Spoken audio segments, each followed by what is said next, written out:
America is tired. 20 Republicans joined in with the Democrats to restore the collective bargaining rights for federal employees after Trump signed an executive order restricting them in March of this year. Let's talk about it. This was a rare bipartisan rebuke of a Trump policy from members of his own party. Take a look at this clip. In a move that almost never works in modern politics, a group of lawmakers pulled off a discharge petition. Now, I know that sounds like technical jargon, but put simply, it's a rebellion. It's a way for the majority of the House to force a vote, even when the Speaker tries to block it. It's rare because it requires absolute courage. It requires members of the Speaker's own party to walk across the aisle and say, no, we represent the people, not just the leadership. And that is exactly what 20 Republicans did. They looked at that executive order, they looked at the harm it was doing to working families, and they decided enough was enough.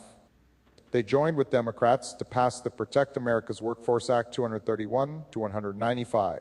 It was a stunning defeat for the White House. It was a message that you cannot just rule by decree. You cannot just take away the dignity of work with the stroke of a pen.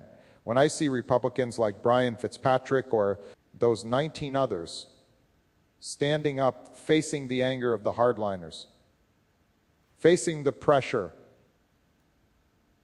from the president, it reminds me that the spirit of this country isn't dead, it's just been sleeping. But make no mistake, the reaction from the administration has been fierce. They aren't used to losing. They aren't used to seeing their own party say no.